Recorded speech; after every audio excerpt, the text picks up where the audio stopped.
My name is Ntsikelelo Mzibomvu. I'm an author, a speaker, an entrepreneur, a host, and this is my entrepreneurship journey.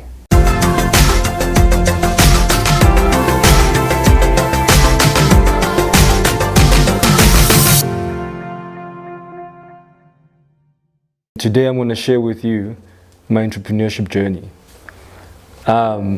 It's a bit weird to actually recollect and talk about it because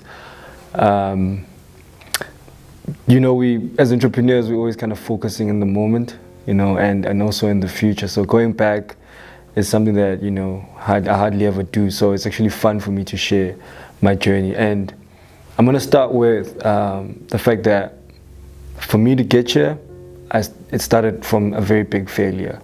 I got to a point in my life at varsity where I was literally forced to drop out on my last year.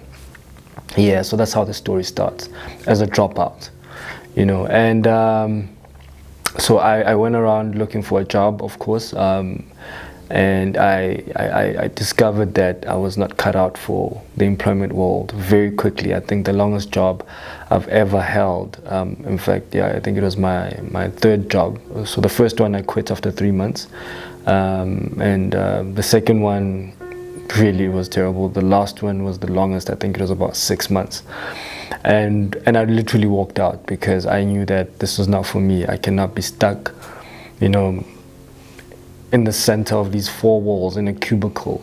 I just knew that, I didn't know what I was going to do, but I just walked out. And when I got out, I went back home, you drop out at home, trying to figure life out again.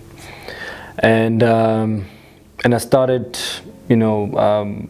looking at problems around me that needed solutions, because fortunately, even though I didn't get my degree, I got the education, so I was able to then apply that to my immediate problems. And, one of the challenges, because I'm from Etema, which is a township in the East Rand, I got to see how other kids were not as fortunate as I was to even, pass school with good marks or get to varsity and be exposed to the things that I was exposed to, and also the high levels of unemployment. I mean, for me, not being employed was a choice. For them, not being employed was, like a reality, And so I started looking at problems, and that's how I got into social entrepreneurship. So my form of entrepreneurship is primarily social entrepreneurship. I create solutions to social problems and situations. And so I started giving talks at schools, because I wanted to motivate kids to start thinking differently, to start working on their belief systems. And because I having dropped out of school, I actually had a lot of time to read and study. And one of the things that I have to mention is dropping out led me to a depression. In fact, the last year and a half of varsity, I fell into a deep depression, and nothing could help me. No church, nobody could help me. I was just depressed. I didn't even want to watch TV. I didn't want to listen to radio. I mean, just listening to people happy on the radio used to piss me off. So I literally shut, myself out of the world. And but I needed help. And I kept looking. So that's how I got into the space of personal development. I started reading on alternative thinking. I started reading on a lot of books about, the mind and reconditioning the mind, and also creating wealth consciousness, because I've been coming from a township. I was surrounded by obviously poverty, like every other, kid that's from the township would tell you. So you find yourself unconsciously developing a sort of a scarcity consciousness, which then eventually affects everything that you do, even the relationships that you have with other people. So that was a big problem, because I could see that I was sabotaging myself on, in some cases, in some instances where I could have actually done better. So literally, I think the last year of my varsity, I was spending more time researching that material than I was, actually going to class. But that's not why I dropped out. It's a completely different reason. And so when I got back home, I had all this material, you know, because I downloaded a whole lot of books, and I mean literally like a whole lot of books. And I was studying, and I was learning how to visualize. I was learning how to meditate. I was learning how to recondition my mind. And for me, it was a, you know, a big puzzle. Why isn't this being taught to kids in the township? Because coming from an apartheid, you know, system, this is exactly what we need. We need to recondition our minds and the kids so that, you know, we could think different and open ourselves up to the opportunities that come with the new democracy. So with that, I started doing talks at schools, you know, talking to matriculants, and, you know, getting them to see themselves differently and think bigger, you know. And I really fell in love with the space. And the deeper I got, the more I knew, the more I wanted to share. Eventually, in 2010, I published a book. It was called Beyond Democracy. And so that's where also the entrepreneurship part comes in, because I own all my publishing. I'm an independent author, you know, and, you know, independent publisher as well. And the reason is I do not like asking for permission. You know, when you have a manuscript that you want the world to read, you know, chances are you might have to go to a publisher, and they will either turn you down or tell you that this needs to be fixed. And I wanted my truth to be unfiltered. I wanted it raw out there. So while I was helping my uncle publish his book, I got to experience the process, and I also wrote my first book, Beyond Democracy, which pretty much speaks to, yes, we're from apartheid, we've achieved democracy, but now what? You know, the book looked at how do we transition now from, or how do we fix the residual effects of apartheid? But that was a very broad subject, and I think, you know, people were not ready for it at the time, and it didn't do well. And also that's when I actually experienced my first, you know, disaster as a publisher, because I didn't have the right editor, I didn't have the right proofreader, so there was a lot of editing mistakes. And I tried to fix the book and republish it again, and it still had mistakes. So the next year, which was 2011, I decided to can that project completely and write a new book, which was Thinking Ghetto Genius. And so Thinking Ghetto Genius was a similar book to Beyond Democracy, but now I was targeting the township. So it had a target market. It was township youth, and it was for township development. And that book was better because now I had you know, already had 2 tries and 2 failures, and now I'm a better writer, so it's a better book by far, you know. And in fact, I like it. I think it's a classic, if I may say so myself. And yeah, so I pushed that, and I started the Ghetto Geniuses project. So that was in 2011. So Ghetto Geniuses project. In fact, Ghetto Geniuses project started in 2020 with the book Beyond Democracy. It's just that Thinking Ghetto Genius was the book now that was to run with the Ghetto Geniuses project.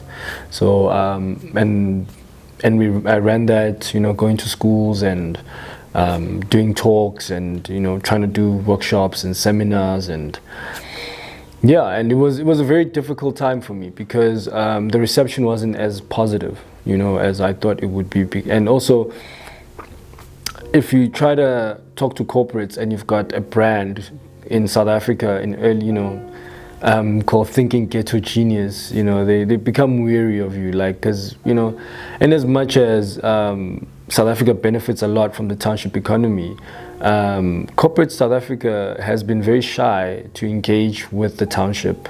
I don't know, maybe out of guilt, or maybe, you know, they don't see it as something worthy of anything, or because because of apartheid, I mean, it's the equivalent of the slums, you know, so maybe they don't want to, you know, associate with that. But anyway, it didn't work well for me, you know, but it was okay in the township because it kind of gave, you know, the people, the kids there, an identity. Okay, so this thing called a ghetto genius, so you can be a genius from the ghetto, cool, you know. So I ran with it. A few years later, I think around 2015, I then published my 3rd book, and and throughout this time, this is just persistence. I'm trying different things. At some point I enrolled at the Branson Center of Entrepreneurship to try and refine, some of my business skills, and, so I'd pick something from here, I'd fail there, and that's another thing. There wasn't a formula. The only formula is persistence and effort, and that's what I was doing. I was just being persistent,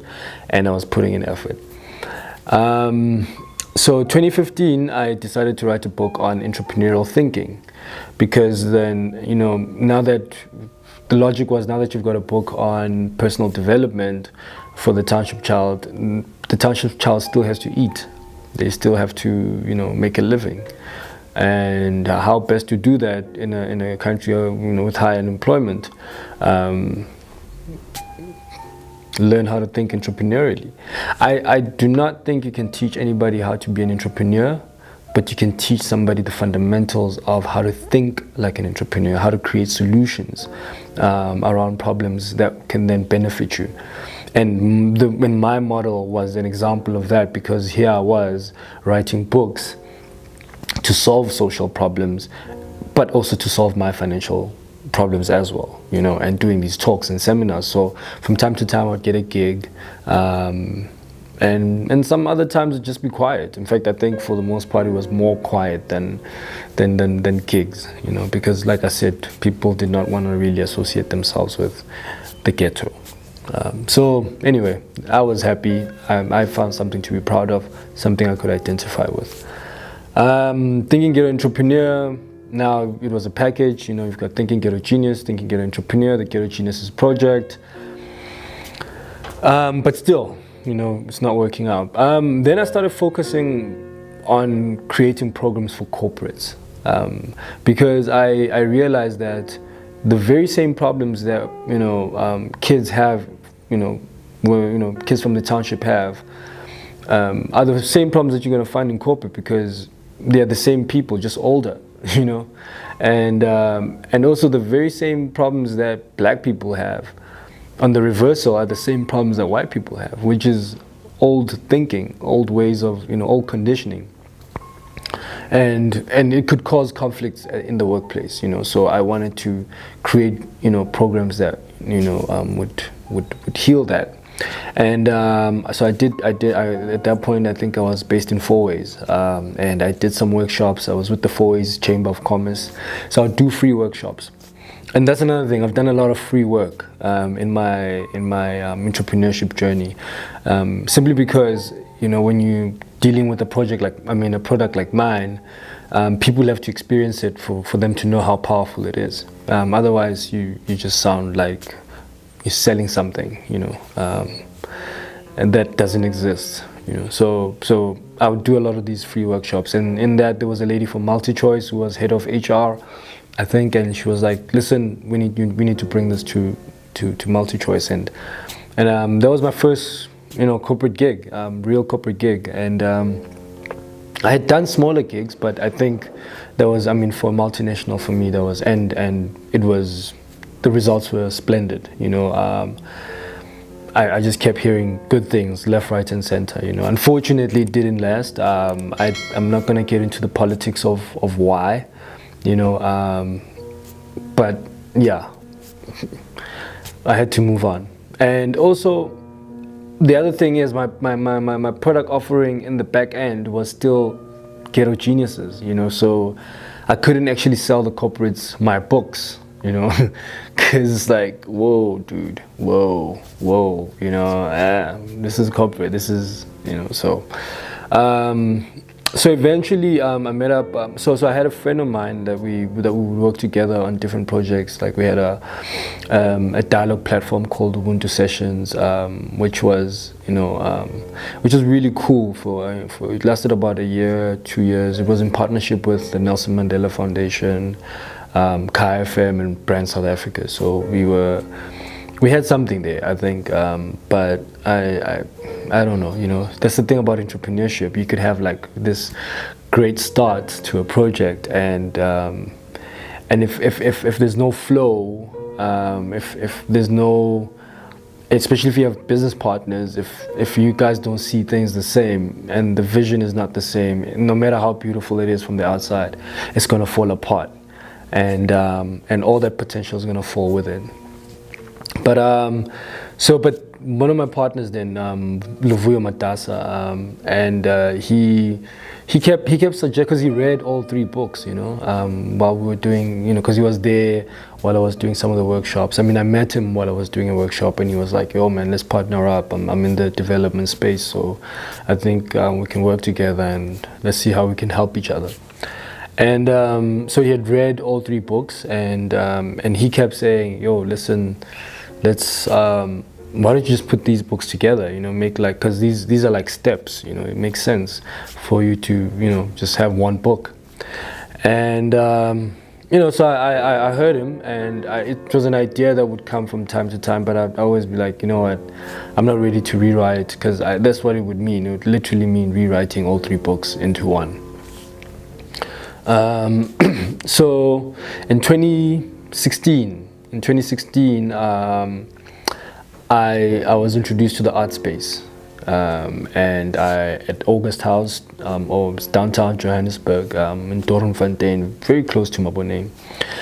So it's a building that houses really great artists, And a friend of mine, Gamu, who's an artist, invited me over, and I discovered a whole new world, basically, in the art space. And a year later, I think, or 2 years later, I have a book that I've been writing. So I spent time there. Let me just start there. I spent 3 months living in the studios with artists, and I had this book. I still have it. It's called 90 Days of August, and yeah. So speaking to the 3 months that I was at August House. So it's unfinished, but 2 years later, I did a collaboration with one of the artists there, Greatjoy Ndlovu, and the book was titled The Path to Great Joy. It's an art book, and it did very well. It did very well in the art space. We launched it. I mean, within no time, we sold out, and yeah, and it cemented my space in the art. It cemented my position in the art space, as a new entry. And as an author in the art space, So in that year, after releasing that book, and while we were still working on a couple of projects, I then connected again with my friend Luvuyo, and he was now with Reimagine South Africa, and he was telling me how the pillars of Reimagine South Africa, which speaks to political settlement, talking about the transition from apartheid to democracy. The other one, emotional settlement, which speaks to things like the Truth and Reconciliation Commission, where people are trying to heal, and also the last one being economic settlement, which is where we are really. So I think right now in South Africa we're between emotional settlement and economic settlement. We're trying to find our economic freedom, and these pillars of the organization were actually identical to my books, because that's what they spoke about. The first one spoke about the transition from apartheid to democracy, and the second one is about emotional settlement, but using the mind and personal development and self-actualization tools to do it. And the third one is entrepreneurial thinking, which speaks to the economic settlement, how to free ourselves economically. And he says, listen, this is it. And I saw it, and it was like, it was serendipity. I was like, you know what? Okay, I've been lazy, let me just rewrite these books. And that's what I did. I sat down, I rewrote, and I think, having had all that experience of writing and rewriting, I think I wrote probably one of the best, works, to date Obviously, we keep getting better the more we do something, and so I'd grown as a writer. My ideas were crystallized, much more clearer than before, because I had also experienced a lot of experience to back up everything that I was saying in the books, everything that I was trying to teach, so, and it was working for me too. So that's another thing that is, I am the first project, when it comes to actually teaching out there, like my transformation, my growth, getting myself out of depression, for instance, was like a big accomplishment. But then not only just getting myself out of depression, but getting to a point where I could thrive, and do the things that I could do. I mean, from depression to standing in front of hundreds of people at times, that's a big leap, and fearlessly, confidence, courage, really working on my critical thinking skills, really getting to feel things, because that's what you need as an entrepreneur. There's no map, so you really have to feel things. You need to feel the environment, you need to feel the changes.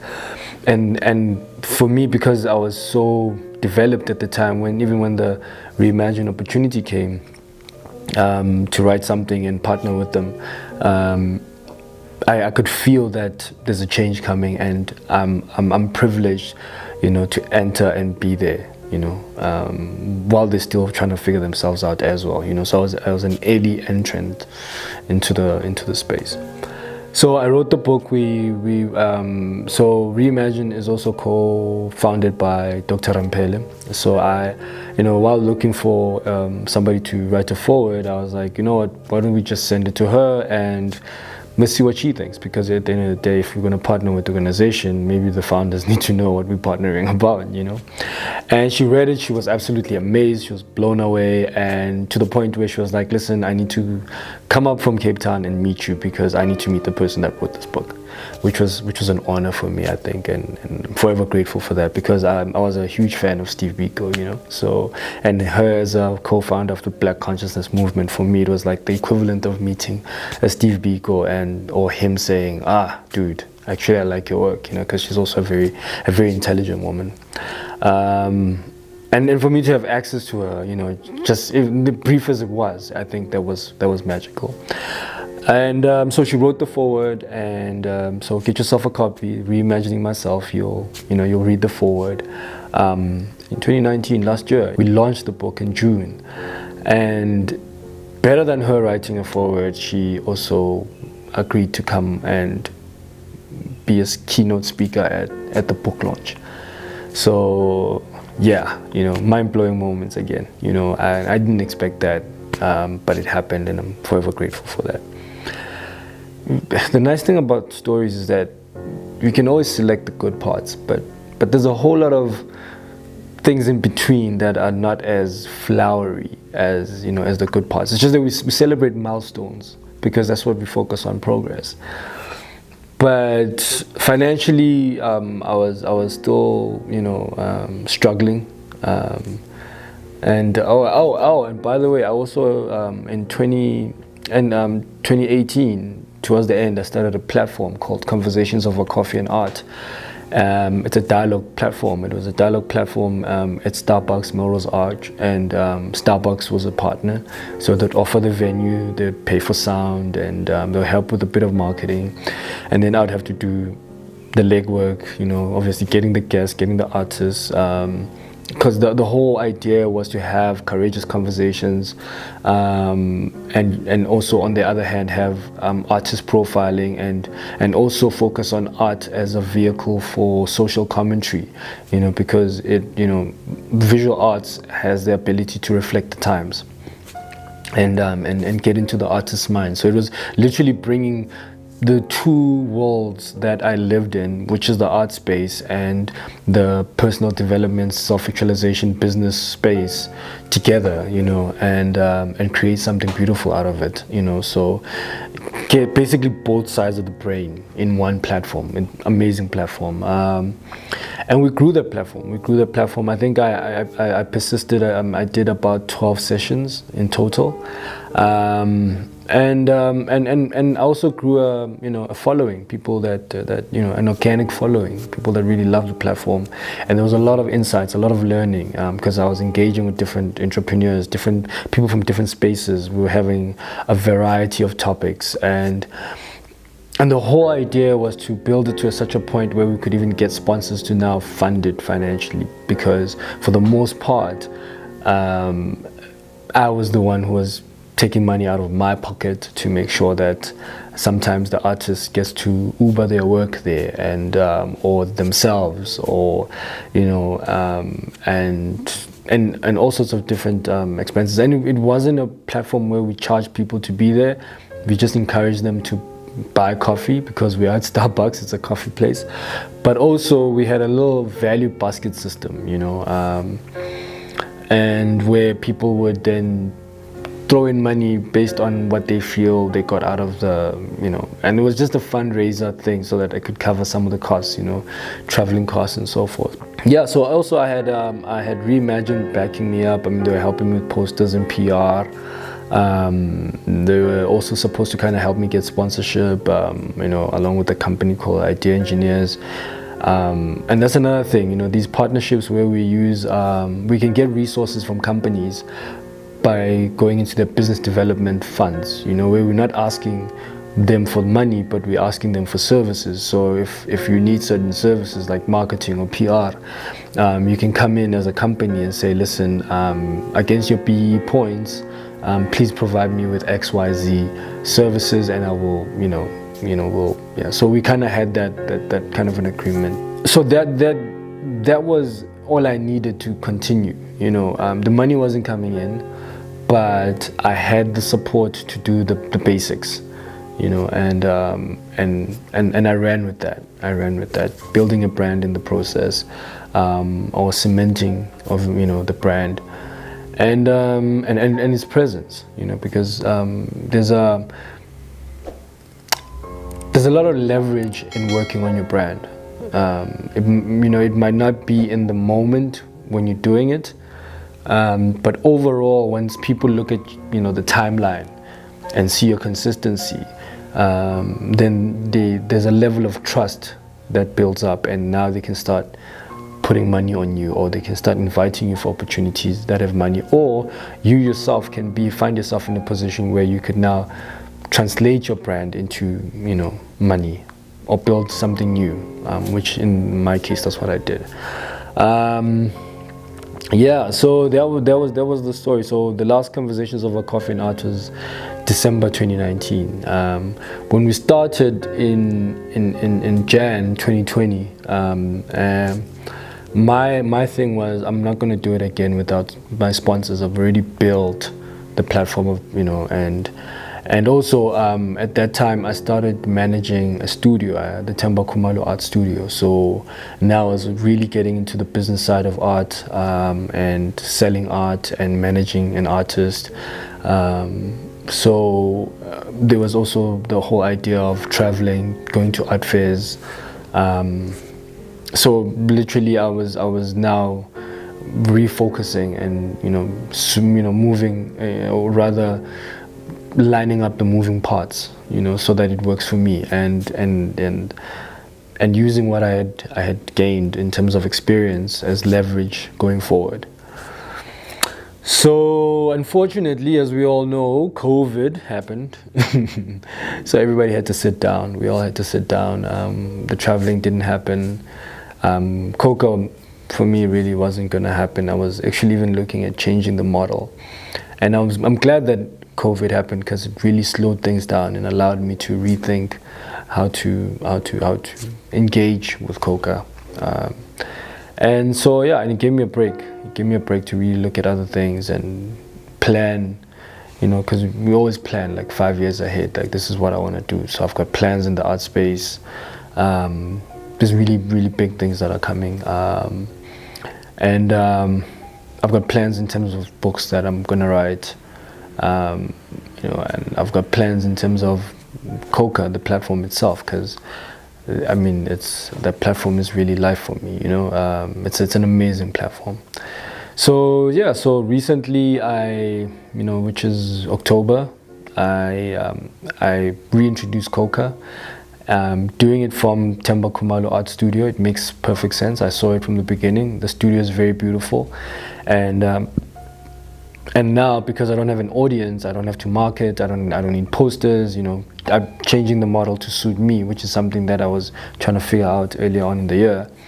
And now I've got a dedicated team of people to record the podcasts, to do both video and audio, and a platform called Helix. So now we're building the platform together, me as a content provider, them as the people that package it for me, and it works because now I can have more guests, I can have more conversations, and I can really now get the content out there and in a way that people would love to consume, as opposed to having to come to a space once a month on a Wednesday. It's just that people loved the space, but honestly I think now that I think about it, it was asking a bit too much of them, but at the same time it was nice. It was Melrose Arch, I guess it had its own advantages, but but now I've kind of streamlined, and in all my journey, the one thing, it's funny that I never really knew about the lean business model, but it made sense to me that I never take up expenses. It made sense to me that I never employ people, but I outsource. I pay them when I need. I never use office space. I'd rather use coffee shops, or home if it's quiet enough, or but I make sure that I do not carry expenses. That way the entrepreneurship continues, the journey continues. A lot of people drop out of entrepreneurship because the expenses get too much, and then now they have to get stable jobs just to balance their lives. And so for me, my movements have always been practical. If I get to a point where I can't afford to live on my spot, my mom still allows me to go back home. I haven't been kicked out of home. I'm like, okay, you're a grown man. Yeah, I'm a grown man, but I'm a black man.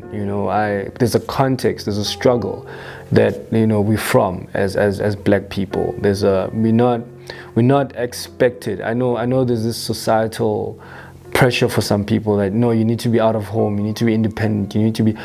If your family has not created that environment for you, if there's no support system to support that lifestyle, as you would find in other races that are more privileged, then it's okay to go back home. As an entrepreneur, there is no shame in going back home. In fact, going back home and hustling from home shows the people around you that it still can be done from anywhere. Because unfortunately, when you leave and you go to the burbs, then people start thinking, oh, he's made it, and he's probably got all the support in the world, and your struggles are so distant from them that they don't see them, and they think life is all beautiful. But when you're back in your hood and you're hustling from there, and they see you walking up and down, or if you're driving up and down from home, doing your daily hustle, you're with them and they're seeing the progress, that is giving back. Your life is a living example of the hustle, and somebody's watching you, and somebody's probably thinking, if he can do that from home, what's stopping me? I can do it too. So I fortunately, because I've been in entrepreneurship for so long, I understand that, and I understand minimizing costs. I understand that my money needs to take me to my next meeting. My money needs to take me to my next phone call, my next email. It needs to take me to my next money, my next contact. I need to be in the right spaces. I need to be socializing with the right people. I need to be out and about. People need to see me. For instance, my books, you won't find them in a bookstore. I sell them directly, and I sell them directly at chisanyamas and pubs.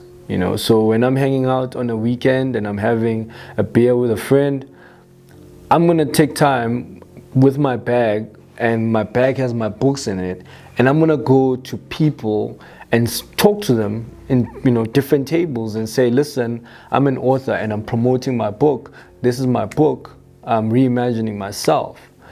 And sometimes people be like, but yo man, we're drinking, bro, why would you do that? And I'm like, but how am I going to access you if I don't, how are you going to know about me if I don't talk to you? And how am I going to access you? Because I'll never ever meet you ever again. And they start realizing that, oh shucks, the guy is right. And I also mentioned that as black people, generally we don't go to exclusive books. I mean, let's just be honest, first of all, the bookstores don't cater for us. If you look at the material, 90% is literally for white people and international authors. Then you have your local authors, but it's still white authors and publishing houses. Then you got your blacks that are published by the big houses, but still it's very it's commercial stuff, and then you'll find a few self-published books. I mean, I had an experience where I was looking for a children's book for my daughter in a very big bookstore, but I wanted a book that told African stories with brown girls that my daughter could look at and say, yes, that's me, written by South African authors. And literally, the first problem is that they have an African section, and you're thinking in South Africa, you have an African section. And so this place is not for you, but we kind of accommodate you. There's a little space for you, And then when I looked at the books, I think only about 4 authors were black authors. And then I don't know, some of them were just, just little monsters. But I think there was only about 2 books that had black girls. And I was like, this is appalling. I don't feel represented here. So I understand that my target market does not go to exclusive books, so I have to have alternative, and that's also entrepreneurial thinking. I have to come up with alternative models to distribute and move my books. And so WhatsApp has been very big, social media has been very big. Obviously I'm not moving like large quantities, but every book sold takes me to my next hustle. So once again, it's a journey. If I'm lucky enough, maybe I'll find someone who'll buy maybe 5 copies for maybe friends, so that's an okay sale. So, but there is that practicality of it. Ideally, how I make my money is through workshops. So Reimagine Masterclass. Now, if a corporate then would hire me for a Reimagine Masterclass, then I'd get paid a facilitator's fee, and then the books will just be additional material. So that's also understanding the greater business model. So the book is there as a marketing tool, and also as a manual. So there's a lot of value in the book, but there's also a manual. But it's a marketing tool to let the people know that you can actually stand in front of them and we can break this down at a workshop level, in case maybe on your own there are some concepts that might elude you, or whatever the case may be. So as an entrepreneur, our job is to build business models. So not only are we solving problems, but we create business models that can either lead to income generation activities, or the potential to create income generating activities. And so we always think immediate and long term. If I can't get it all now, what can I do to get it later?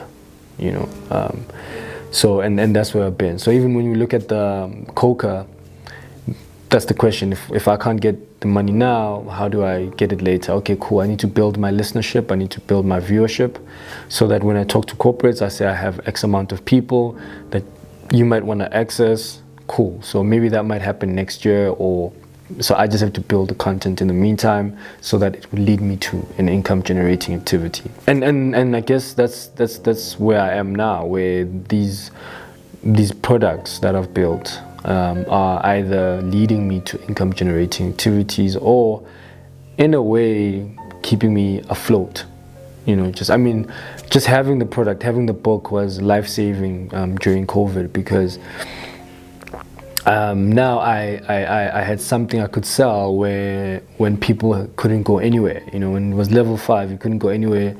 If you don't have a job and you're not earning half your salary, then you're literally, screwed. And for me, I was fortunate enough to have the product. Even if I couldn't move it to the customer, I could use WhatsApp to contact people and say, listen, the book is available, it's X amount, it's $200, postage is $50. I can't send the book to you now because the post office is closed. However, if you send me the money now, I'll be able to post it to you when things open up. So, and that was my marketing, and it kept me with the people. I kept engaging with people. People could now keep track of what I was doing. If I needed help, it was easy to get help. So I wasn't drowning in COVID, in lockdown. I was literally contacting and reaching out to more people. So it was good in terms of staying on people's minds. It was good in terms of profiling. It was good in terms of little things that just kept things going, and that's what you need as an entrepreneur. So, which also brings me to this: there is no environment where an entrepreneur cannot thrive. There's absolutely no environment where, because that's what we do. We keep creating solutions to all types of environments. When the environment is better, when the economy is good and it's great, yeah, for sure, we're winning, yay.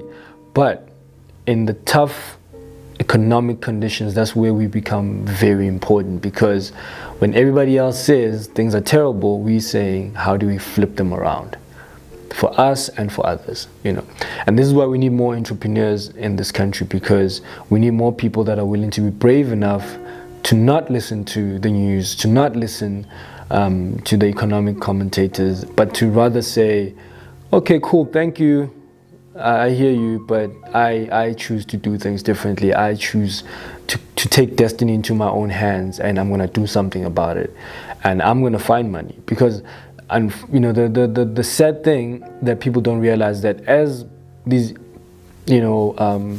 stories of despair are being thrown around, it makes it feel like now there's no more money circulating. But the truth is, money is always circulating. No matter what the economic conditions are, money is always forever circulating. And you either have to find a way to put yourself in its way, or it will pass you by without you knowing that it ever moved, But money is always circulating at different levels. Even change is money, because it accumulates. It makes sense, cents make rands, and rands create sustenance and wealth. So literally, even in terrible economic conditions, there's somebody making money, and it could be you if you started thinking entrepreneurially. So it's very important. I found it very important for me not to listen to the news. I don't listen to the news. I don't listen to these terrible stories. I don't care about them. Because what will it do? Really, what will it do? Because I still have to do the very same things. I have to find solutions to my problems. I still, so regardless of what the news are, the goal is still the same, And and that's what we need more as a people, as a country, to stop listening to the news. And you can read up on news, but rather read on stuff that builds us. Rather read up on stuff that helps our mind expand and grows us from within, and makes us better people. Because the news are going to be there, and change is a constant. So how about we focus on real change, inner change, and forget about the outer change, so that when the inner change is fully manifested, it starts affecting the outer change, and now you control the environment. You control your feelings, you control your response to the influences that are coming from the outside. And that's where I am as an entrepreneur. I'm at a point where I'm conscious of the control I have of myself, and what that means in terms of controlling the environment, or the spaces that I interact with and influence. so that those spaces are beneficial to me, and so that so that when I walk into a room, people are like, there's Ntsikelelo Mzibomvu, and I want to work with him, I wanna do this with him, I want to do that, I like that feeling. I like that feeling of having built trust, where people are like, no man, we know you can do this, and just for me to have the freedom to be myself, and know that the only person I really need is me, and that's the beauty of entrepreneurship. It's freedom, and that's my story.